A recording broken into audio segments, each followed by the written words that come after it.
And when they weren't working, the men patrolled the moors for parachutists, blocked the roads, rehearsed invasion defenses.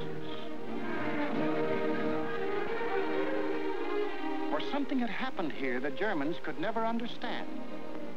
In a democracy, it is not the government that makes war. It is the people.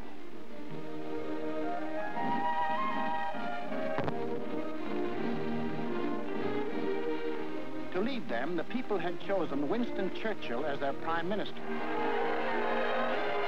And he spoke the words in every British heart when he said, "We shall defend our island, whatever the cost may be. We shall fight. Landing ground, in fields, in streets, and on the hills, we shall never surrender." This was Britain in its darkest hour. The people knew they were in for the worst the Nazi mind could invent, yet they didn't panic or run away. They patrolled and waited. They drilled and waited. They worked and waited. Waited for the terror they knew was coming. Then it came.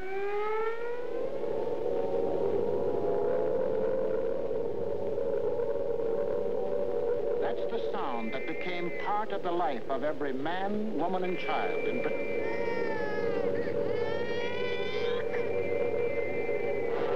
August 8th, 1940, and the battle for Britain is on.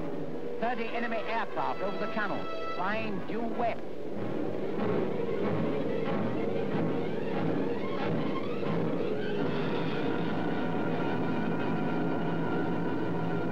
Here comes the Luftwaffe. In dozens of flights, hundreds of planes, bombers, fighters, dive bombers, across that 21 miles of channel, that 8 short minutes of water. Their first tactics were to bomb convoys in the channel. Convoys loaded with food and munitions, bound for the great port of London.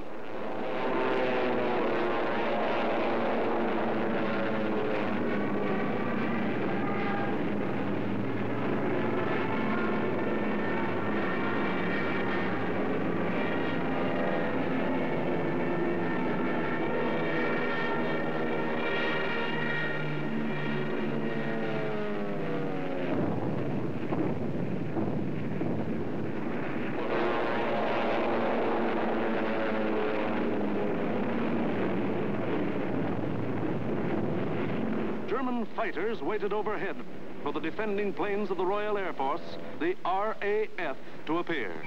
They didn't have long to wait.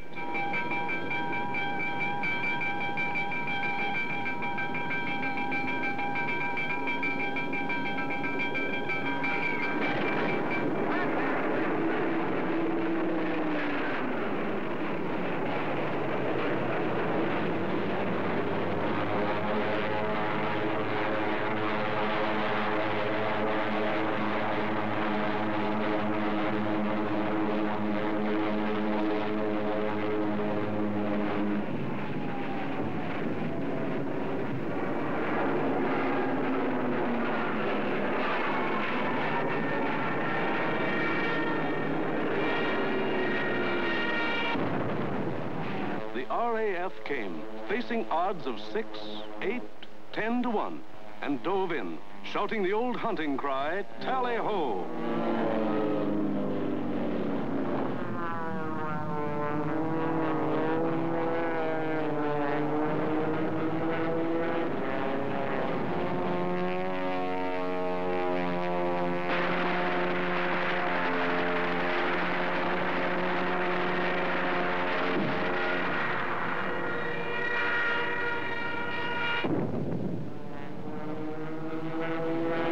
Phase 1 of the Nazi plan called for the RAF to be knocked out of the air.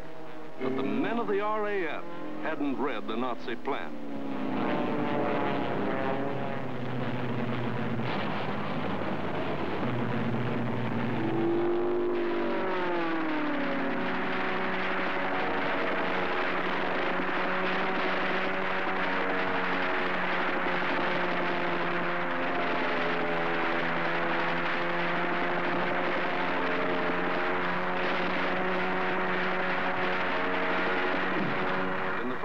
days, the RAF knocked 182 German planes out of the sky. For the next week, the Germans attacked the coast cities from the Thames River to Weymouth.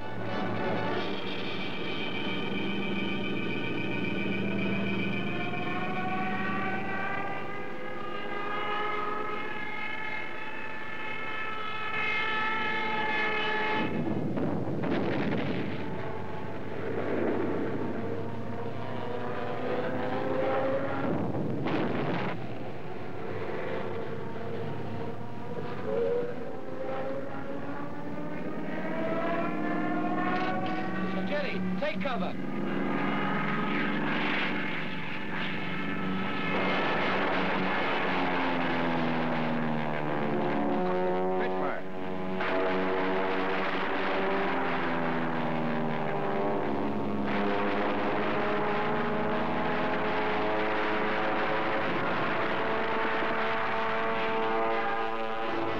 And Hitler paid off with 180 more planes. Then the Luftwaffe battered the great port towns of Southampton, Plymouth, trying for a knockout before the flow of supplies from overseas. The ports took a terrible pounding, but they couldn't be knocked out. Cargoes went on being unloaded with the protection of the RAF overhead. Battling the Spitfires and Hurricanes in the air wasn't panning out. So Goering switched his main attacks to the fighter airfields, Dover, Deal, Woking. Maybe he could destroy the planes on the ground. He bombed the airfields, and the fields were hit. But the planes were saved.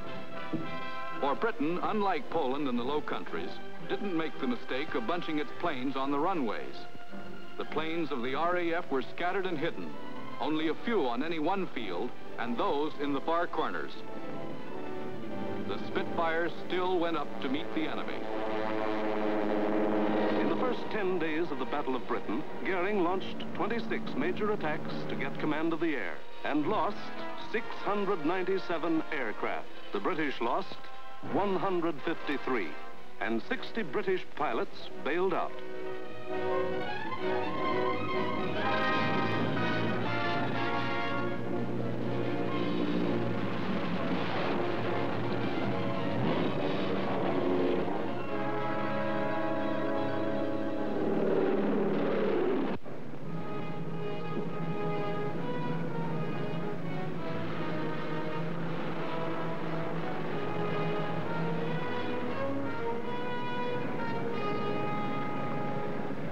Valuable trained men were saved and ready to fight again, but the crews of Goering's planes were lost to him forever.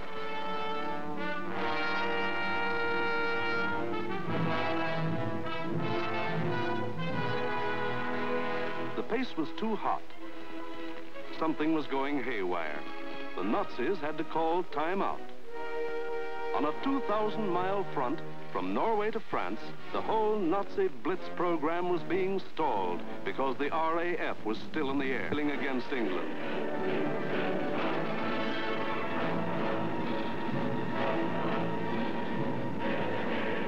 The long-range German guns were getting hot from throwing shells across the channel.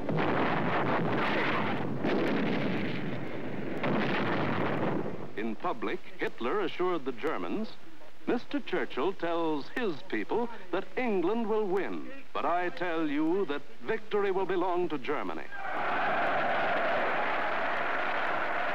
But in private, he sent for Goering, the boss of the Luftwaffe, and put him on the hot seat. Goering was told to do something and do it quick. So on August 30th, he ordered all-out attacks on inland aerodromes and industrial centers. Maybe he could knock out the RAF on the assembly line. And he adopted new tactics, too. More fighters and fewer bombers. Or maybe he just had fewer bombers to send. Anyway, those he did send were well protected. Fighters above at high altitudes. Fighters on both sides. Fighters in the front and in the rear. Fighters weaving in and out of the bomber formations.